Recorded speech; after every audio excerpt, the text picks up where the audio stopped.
Thanks for watching. Don't forget to like, comment, share and subscribe to Mufti Tariq Masood, famous scholar. وہ مجھے ایک واقعہ یاد آتا ہے. ہمارے ایک رشتہ دار ہیں امریکہ میں. وہ امریکہ میں تھے تو ان کی ناک کی ہڈی بڑھ گئی تھی نا, سائنس کا پرابلم ہو جاتا ہے نا. تو وہ ہاسپٹل گئے, وہیں امریکہ میں ہی ڈاکٹر نے کہا کہ اس کا آپریشن ہوگا. ناک کی ہڈی بڑھتی ہے نا, ڈاکٹر آپریشن ENT اسپیشلسٹ جو ہوتے ہیں, کہتے ہیں میں نے کہا چلو بھائی ڈاکٹر کہہ رہے آپریشن ہوگا تو پھر ہوگا. تو وہ ڈاکٹر نے بہت سارے ڈاکومنٹ دے دیے کہ اس پہ آپ سائن کر لیں اور کل لیٹ جائیں آ کے نا. عام طور پہ مریض لوگ پڑھتے نہیں ہیں کہ لکھا ہوا کیا ہے, بس ڈاکٹر جہاں جہاں سائن کروا لے لوگ کر دیتے ہیں. انہوں نے آ کے پورے ڈاکومنٹ پڑھ لیے. اس میں لکھا ہوا تھا کہ آپریشن کے بعد ڈاکٹر کی کوئی ذمہ داری نہیں ہے کہ آپ کا جو سائنس کا پرابلم ہے یہ حل بھی ہوتا ہے کہ نہیں ہوتا. کوئی انفیکشن ہو گیا تو بھی ہم اس کے ذمہ دار نہیں ہیں. کوئی الرجی ہو گئی, مستقل زکام کی بیماری لاحق ہو گئی, ہم اس کے بھی ذمہ دار نہیں ہیں. تو کوئی جتنی بھی ممکنہ بیماریاں تھیں نا, ڈاکٹر نے پہلے ہی کہہ دیا تھا میں کسی کا ذمہ دار نہیں ہوں. انہوں نے سارے ڈاکومنٹ پڑھنے کے بعد ڈاکٹر صاحب کے پاس گئے. ڈاکٹر صاحب میں کسی قصائی سے کٹوا لیتا ہوں اپنی ناک, کیونکہ وہ بھی ان میں سے کسی چیز کا ذمہ دار. بولو بھائی, بھائی کاٹنا ہی ہے نا. تو ڈاکٹر میں اور قصائی میں یہی تو فرق ہوتا ہے. بھائی تم ذمہ داری تو لو. بلیڈنگ ہونا شروع ہوئی, بند نہیں ہوئی تو بھی ذمہ دار نہیں ہے. ایک دفعہ ایک ناک کی ہڈی کے ایک صاحب نے آپریشن کروایا, بلیڈنگ ہوئی, اتنی ہوئی کہ وہ بیچارے مر ہی گئے. وہ انا للہ ہی ہو گیا اس کا. تو انہوں نے کہا, ابھی بھی وہ الحمدللہ زندہ ہیں اور یہ ان کا واقعہ بھی 25-30 سال تو ہو گئے. انہوں نے پھر آپریشن نہیں کروایا, ابھی تک چل رہے ہیں الحمدللہ. تو وہ ڈاکٹر سے کہنے لگے کہ میں پھر کسی قصائی سے نہ کٹوا لوں ناک, بھائی وہ بھی چاپڑ لے کے کاٹ دے گا, ذمہ دار وہ بھی نہیں ہے. تو آپ میں اور ڈاکٹر قصائی میں کوئی فرق ہے تو بتائیں ہمیں.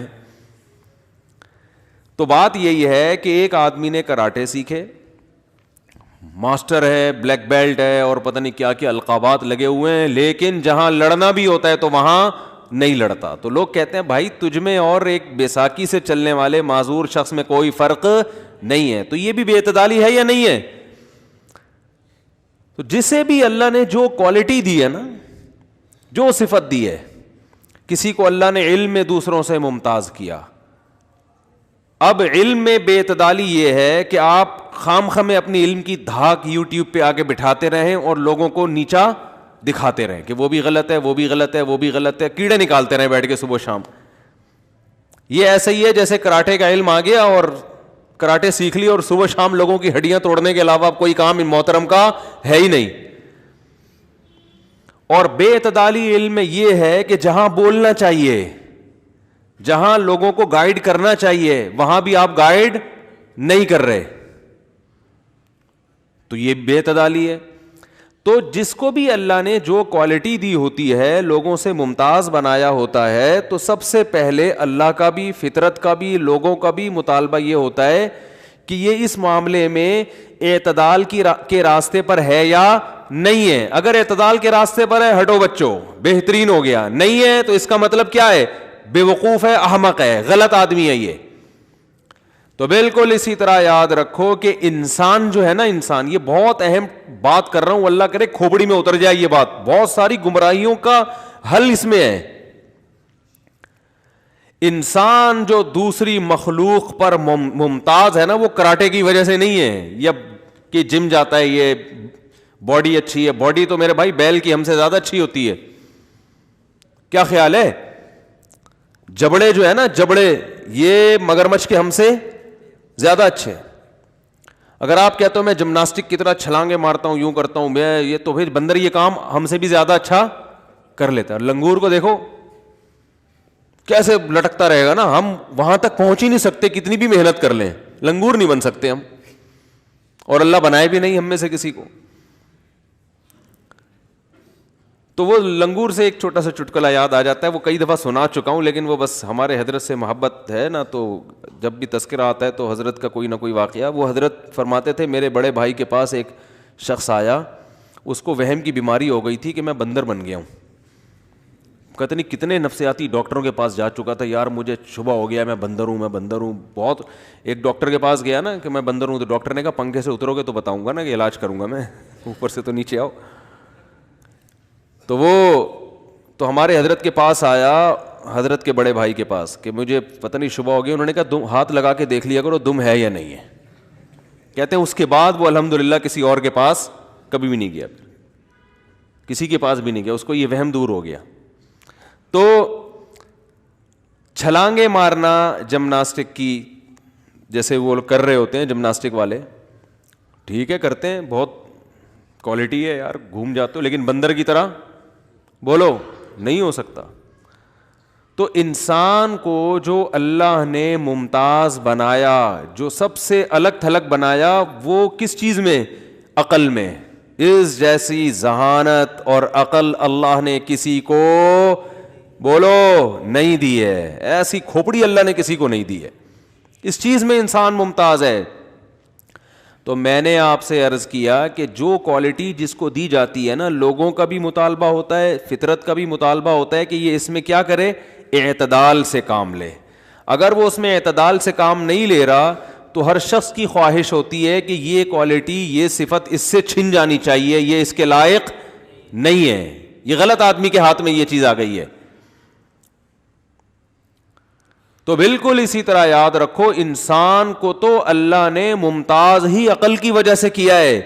تو اس سے سب سے پہلا اللہ کا مطالبہ یہ ہے کہ یہ عقل استعمال کرنے میں اعتدال کے راستے کو نہ چھوڑے. عقل کا غیر ضروری استعمال یہ بھی غلط، اور جہاں عقل استعمال کرنی ہے وہاں بھی نہیں کر رہا، یہ بھی غلط. جیسے ایک آدمی کو کراٹے آتے ہیں نا، وہ جہاں نہیں استعمال کرنا ہڈیاں توڑ رہا ہے بلا وجہ، یہ بھی غلط ہے. اور بالکل ہی ہاتھ پہ ہاتھ رکھ کے بیٹھا ہوا ہے، کسی کو کچھ کہتا ہی نہیں ہے، تو یہ بھی کیا ہے، غلط ہے نا. تو ہمارے ہاں بڑا مسئلہ یہ ہے، جو ملحد لوگ ہیں نا، جو منکر ہیں، جو لبرل لوگ ہیں، یہ عقل کا استعمال وہاں بھی کرتے ہیں جہاں عقل کی رسائی ہے نہیں. یہ غیر ضروری استعمال کرنے، یہ اپنے آپ کو اتنا فنٹر سمجھتے ہیں، اتنا ذہین سمجھتے ہیں، یہ کہتے ہیں کہ دنیا کا ہر مسئلہ ہماری عقل حل کر دے گی، ہماری عقل کے پاس ہر بات کا جواب ہے. حالانکہ ایسا ہے نہیں. لا محدود صلاحیتیں اللہ نے کسی کی پیدا نہیں کی ہیں، ہر چیز عقل بتا نہیں سکتی. اور جو ہمارے دیندار لوگ ہیں ان میں ایک ایسا فالٹ پیدا ہو جاتا ہے، سب میں نہیں، آپ لوگوں کے علاوہ کی بات کر رہا ہوں، جہاں کھوپڑی استعمال کرنی بھی چاہیے یہ وہاں بھی استعمال نہیں کر رہے ہوتے. کہتے ہیں حضرت جی نے منع کیا، یہاں حضرت جی نے بولو بھائی منع کیا. عقیدت ہو گئی ہے تو اب حضرت جی پھینکتے رہیں جلسے میں بیٹھ کے، بیان میں پھینکتے رہیں بیٹھ کے، لپیٹتے رہو بیٹھ کے. بس وہ واقعہ سنایا تھا نا لپیٹنے والا، او بھائی پرانا ہو گیا، چھوڑو، اب بار بار کے واقعات بہت آ جاتے ہیں پھر. تو حضرت جی نے چونکہ ارشاد فرمایا، کتنی غلط بات کر رہے ہوں،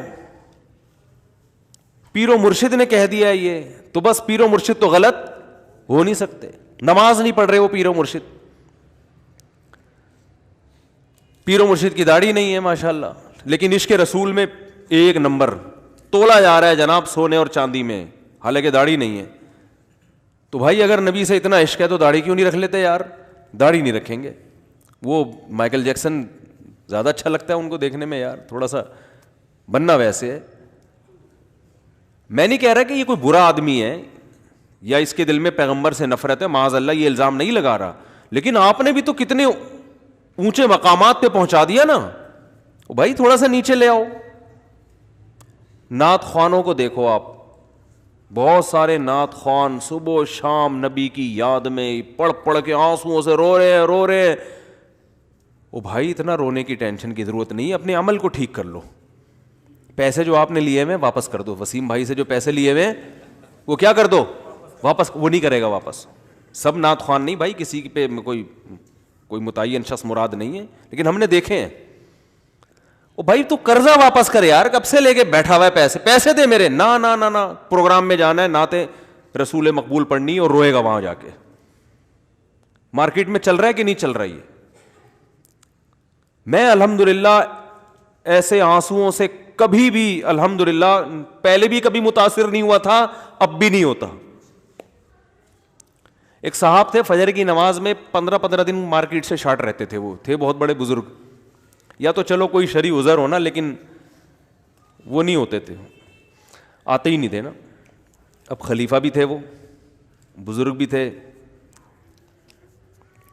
تو ایک نمازی چمٹ گیا ان کو کہ یار ایک دن ہوتا ہے, 2 دن ہوتا ہے, یہ فجر کی نماز جیسے دوسرے مسلمانوں پر ہے آپ پر بھی تو ہے نا. ہر مسجد میں نا ایک ٹینشن لازمی یاد رکھو ہوتی ہے امام کے لیے, وہ امام کو دیکھ رہا ہوتا ہے یہ انسان کا بچہ بن کے چل رہا ہے کہ نہیں چل رہا.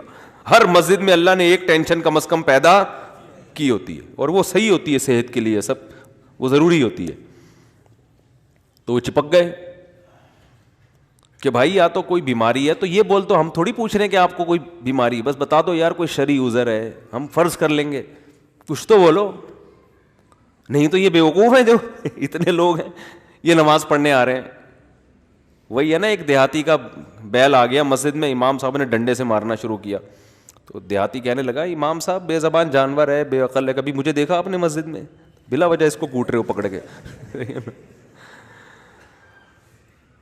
تو وہ جو پیچھے پڑ گئے وہ مقتدی صاحب کے, آتے کیوں نماز کیوں نہیں پڑھتے بھائی؟ تو وہ صاحب کہنے لگے میں تمہارے خلاف الٹے ہاتھ سے بد دعائیں کروں گا رات کو اٹھ کے نا نمازی سے. تو وہ نمازی کا کانفیڈنس مجھے پسند آیا. وہ نمازی کہنے لگا میں نے کہا الٹے لٹک کے بھی کرو مجھ پہ نہیں لگے گی بد دعا. ان چیزوں سے میں متاثر, بولو بھائی نہیں, نماز پڑھو نماز. تو عمل دیکھو, اگر کوئی غلطی بھی ہے نا تو اللہ نے بڑے آپشن رکھے ہیں بھائی, سدھرنے کی کوشش کر لو, توبہ کر لو. لیکن غلطی کو نہ غلطی مانا جا رہا ہے, نہ اس کو چھوڑنے کی کوشش کی جا رہی ہے, لیبل ہٹانے کے لیے تیار نہیں ہے. لیبل لگ گیا بس نیک آدمی کا, یہ چپکا رہے گا قیامت تک آپ کے ساتھ. بی بی تمیزہ کا وضو سنا ہے؟